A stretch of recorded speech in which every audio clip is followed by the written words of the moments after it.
Doctor N A Makhdoom यांच्यावर शुभेच्छांचा वर्षाव, विविध उपक्रमांनी वाढदिवस साजरा। माणूस सुहृदयी कसा असावा याचं उत्तम उदाहरण म्हणजे डॉक्टर एन ए मखदूम होय। आजच्या युगात अशा माणसांची कमतरता दिसून येते। ग्रामीण भागात राहून सेवाभाव जपणारे डॉक्टर मखदूम हे सेवाभावी व्यक्तिमत्व आहे।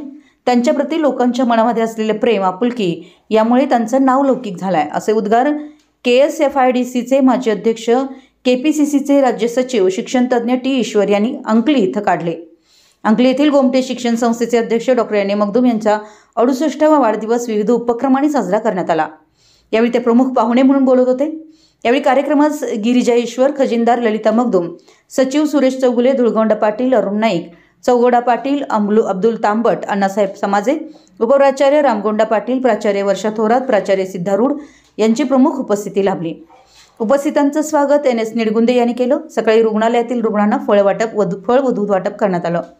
उपस्थित मान्यवरांच्या हस्ते नर्सिंग विभागाच्या नूतन बसचं उद्घाटन आणि कॉलेज परिसरात मान्यवरांच्या उपस्थितीत वनौषधीचं वृक्षारोपण करण्यात आलं।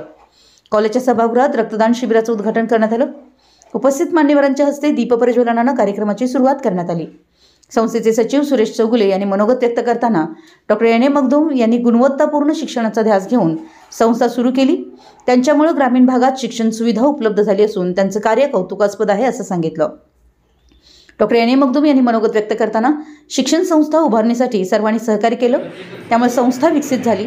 शिक्षण क्षेत्रात गोमटे शिक्षण संस्था ही उत्तर कर्नाटकातील प्रथम क्रमांकाची संस्था बनली आहे। यापुढेही सर्वांनी सहकार्य करावं असं आवाहनही त्यांनी केलं। यावेळी उपस्थित मान्यवरांना डॉक्टर एन ए मखदूम यांना शुभेच्छा दिल्या। यावेळी अंकली नसलापूर परिसरातील असंख्य मान्यवर उपस्थित होते।